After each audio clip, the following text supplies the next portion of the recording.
friends, welcome to my YouTube channel Sonam Chemistry Classes. So friends, this is the lecture number 12th of BSc first semester chemistry important question series. तो friends previous lecture में भी मैंने आपको कुछ जो unit first है हमारी that is molecular polarity and weak chemical forces के कुछ इम्पोर्टेंट एमसीक्यूज क्वेश्चंस कराए थे। इस वीडियो में भी हम कुछ और जो हमारे एमसीक्यूज क्वेश्चन है आपके एग्ज़ाम के पॉइंट ऑफ व्यू से वो कवर करेंगे।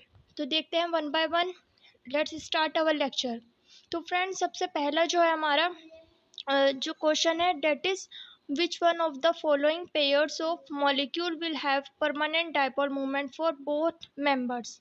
तो यहाँ पर ये क्या पूछे हैं कि हमारे पास क्या है चार ऑप्शन है। चार ऑप्शन का अंदर हमें क्या दिया है, एक एक पेयर दिया है मॉलिक्यूल्स का। तो बेसिकली ये क्या है, सारे हमारे कोवलेंट मॉलिक्यूल होते हैं।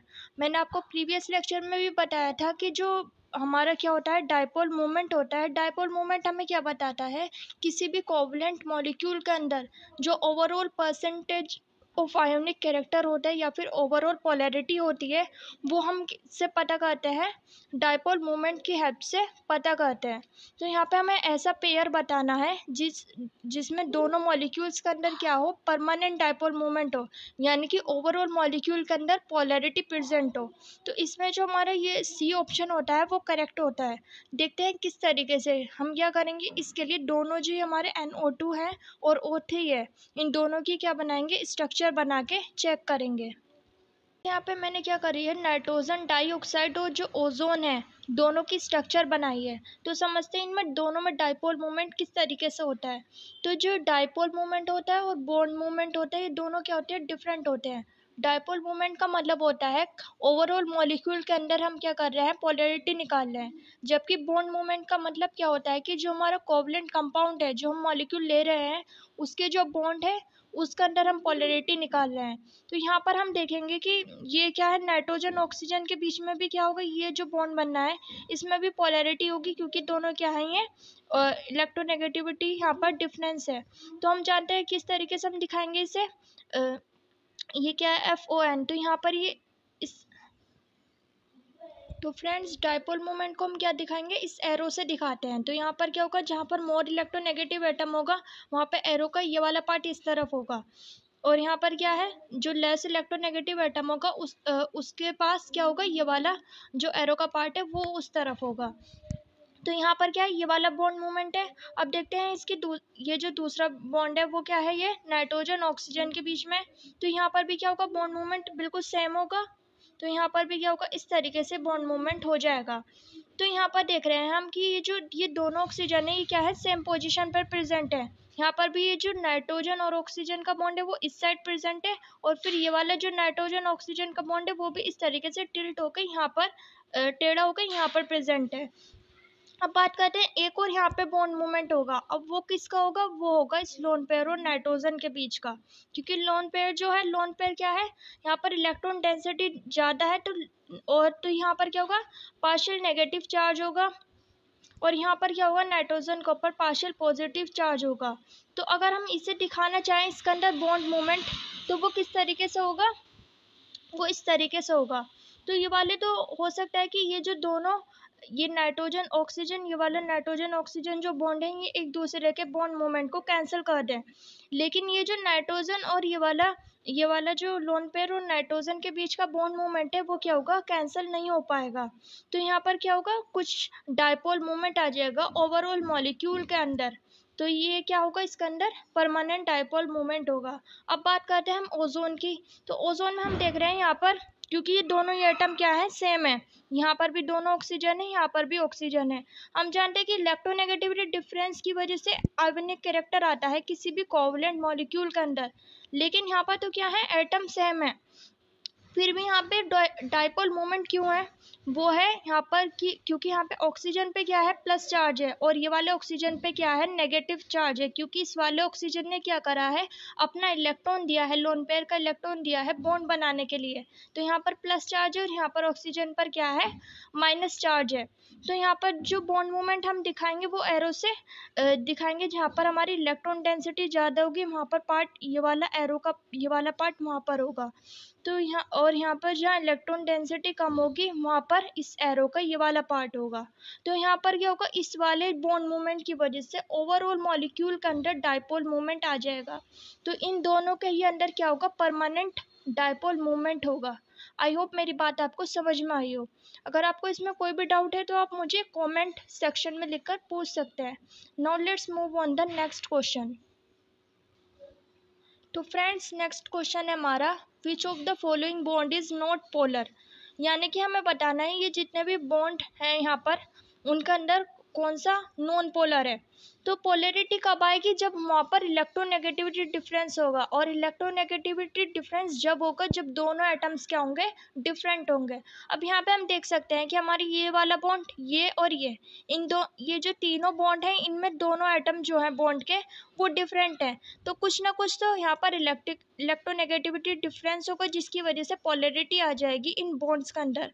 लेकिन ये जो हमारा सी ऑप्शन है, that is nitrogen nitrogen bond in N2, तो ये यहाँ पर क्या होगा, दोनों ही एटम्स बॉन्ड के सेम है, ना यहाँ पे प्लस और माइनस चार्ज है। तो ये क्या है, न्यूट्रल है दोनों ही एटम्स।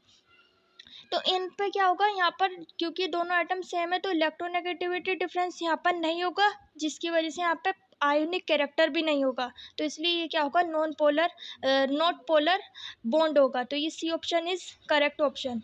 अब बात करते हैं नेक्स्ट क्वेश्चन की, that is hydrogen chloride gas has. तो यहाँ पे हमें 4 बॉन्ड दिए हैं, that is hydrogen bond, covalent bond, ionic bond and coordinate bond. तो हमें बताना है कि जो हमारी हाइड्रोजन क्लोराइड गैस होती है इसके अंदर कौन सा बॉन्ड होता है।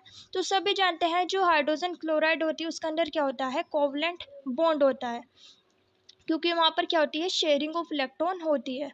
अब बात करते हैं नेक्स्ट क्वेश्चन की, that is if sodium ion is larger than magnesium 2 plus ion and sulfur 2 minus ion is larger than chlorine minus ion, which of the following will be more covalent। तो यहाँ पे हमें ये जो चारों molecule दिए हैं ऑप्शन में, ये चारों ही क्या है, आयोनिक मॉलिक्यूल है। अब इन आयोनिक मॉलिक्यूल के अंदर हमें क्या बताना है, परसेंटेज ऑफ कोवलेंट कैरेक्टर बताना है। हम जानते हैं, मैंने आपको फजांस रूल वाली जो वीडियो बताई थी उसमें मैंने आपको बताया था कि जो कोई भी मॉलिक्यूल होता है, जो बॉन्ड होता है सॉरी, वो क्या होता है, मोस्ट ऑफ द टाइम्स हमारा ना तो प्योरली आयोनिक होता है ना ही प्योरली कोवलेंट होता है। तो यहाँ पर अगर हमारा कोई आयोनिक मॉलिक्यूल है तो उस आयोनिक मॉलिक्यूल के जो बॉन्ड के अंदर क्या होगा, कुछ परसेंटेज ऑफ कोवलेंट कैरेक्टर होगा। और वो हम किसके हेल्प से बता सकते हैं, फजांस रूल की हेल्प से बता सकते हैं। तो यहाँ पर फजांस ने हमें कुछ कंडीशन दी थी जो हमें बताती हैं कि किस मॉलिक्यूल के अंदर किस आयोनिक मॉलिक्यूल के अंदर परसेंटेज ऑफ कोवलेंट कैरेक्टर ज़्यादा होगा। उन्होंने बताया था कि अगर साइज ऑफ कैटायन जितना ज़्यादा छोटा होगा मॉलिक्यूल के अंदर, आयोनिक मॉलिक्यूल के अंदर, उतना ही ज़्यादा परसेंटेज ऑफ कोवलेंट कैरेक्टर होगा। और एट द सेम टाइम उन्होंने ये कहा कि अगर हमारा जो एनायन होगा, जो हमारा आयोनिक मॉलिक्यूल है उसके अंदर एनायन भी होगा, अगर एनायन का साइज जितना ज़्यादा बड़ा होगा उतना ही ज़्यादा परसेंटेज ऑफ कोवलेंट कैरेक्टर वहाँ पर होगा। तो अब हमें क्या करना है, हम इन चारों मॉलिक्यूल के अंदर चेक करेंगे कि साइज ऑफ कैटायन किस में सबसे ज़्यादा छोटा है। एट द सेम टाइम हम देखेंगे कि उसके अंदर किसका अंदर size of cation size of anion सबसे ज़्यादा किस में बड़ा है। तो यहाँ पे हमें इन्होंने दे रखा है कि सोडियम आयन का जो साइज़ है वो Mg2+ आयन से बड़ा है। ये क्या है, हमारा कैटायन है, प्लस चार्ज वाला हमारा क्या होता है, कैटायन होता है। तो Mg2+ आयन तो क्या है, हमारा सबसे छोटा कैटायन है। तो इस वाले के अब हम क्या करेंगे, इस वाले जो आयोनिक मॉलिक्यूल होंगे जिसके अंदर Mg2+ जो कैटायन है वो प्रेजेंट होगा, अब हम सिर्फ उन्हें देखेंगे। तो यहाँ पे हमें 2 दे रखे हैं, MgCl2 and MgS, magnesium chloride and magnesium sulphide. तो अब यहाँ पे हम देख सकते हैं, अब हमें देखना है कि एनायन, अब इन दोनों में से भी हमें देखना होगा कि किस में परसेंटेज ऑफ कोवलेंट कैरेक्टर सबसे ज़्यादा होगा। मैंने भी आपको बताया कि जिसका एनायन बड़ा होगा उसमें परसेंटेज ऑफ कोवलेंट कैरेक्टर ज़्यादा होगा, क्योंकि यहाँ पे कैटायन तो सेम हो गए हैं। यहाँ पे अभी आप इन्होंने दे रखा है कि जो सल्फर 2- आयन है उसके जो एनायन का साइज़ होता है वो बड़ा होता है। तो यानी कि यहाँ पे क्या होगा, जो ये मैग्नीशियम सल्फाइड होगा इसका अंदर क्या होगा, सबसे ज़्यादा सबसे ज़्यादा कोवलेंट कैरेक्टर होगा, क्योंकि यहाँ पे सबसे जो छोटा साइज है केटायन का वो इस मैग्नीशियम का है, और सबसे ज़्यादा जो बड़ा एनायन है वो क्या है, सल्फर है। तो इन चार ऑप्शन में से डी ऑप्शन क्या होगा, हमारा करेक्ट ऑप्शन होगा। अब बात आती है नेक्स्ट क्वेश्चन की, that is which of the following has zero dipole movement. तो इन चारों मॉलिक्यूल क्या है, हमारे कोवलेंट मॉलिक्यूल है। अगेन हमें क्या बताना है, इनमें पोलैरिटी, ओवरऑल मॉलिक्यूल के अंदर पोलैरिटी किस में है।